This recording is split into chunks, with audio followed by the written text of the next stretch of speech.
Attorney Doug Moylan told PNC News in a phone interview today that the airport has provided him with some documents but will not provide him or his client with the results of their investigation into the incident. Following a confrontation with airport police on June 1st, Moylan's client, 21-year-old Jimmy Lomibao, suffered a dislocated left shoulder, a broken nose, and lacerations that required stitches.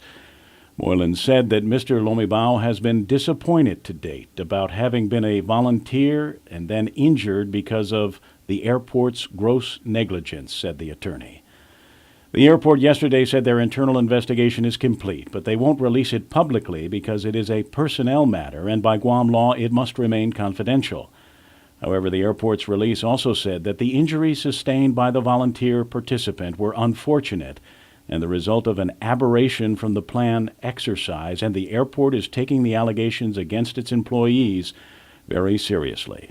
Lomibao is a nursing student at GCC, and GCC spokeswoman Jane Flores says that her reading of the airport's statement is that the officer involved will be held responsible. I understand that it's a personnel matter, and it was interesting to note that the report does lay the blame at the feet of the officer, which is what we were looking for, because we have contended all along that our student did nothing wrong. He was following the parameters of the exercise. So we are pleased that the report apparently lays the blame at the feet of the officer, even though we haven't seen the report.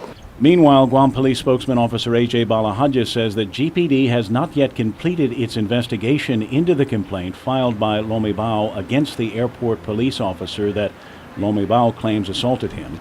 If they find the allegations are substantiated, the complaint would then be forwarded to the Attorney General, who would then decide whether or not to prosecute. That hasn't happened yet, but Flores believes it will.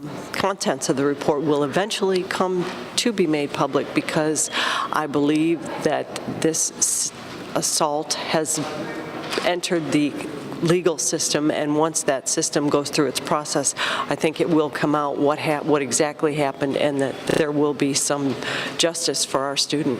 Lomibao's attorney, Moylan, declined to discuss the assault complaint filed by his client. When asked whether any civil action was pending, Moylan would only say, "We did discuss medical reimbursement with the airport, but their remedy was to pay through workman's compensation, and that is not appropriate," he said.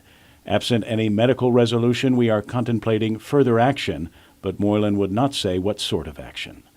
Kevin Kerrigan, PNC News.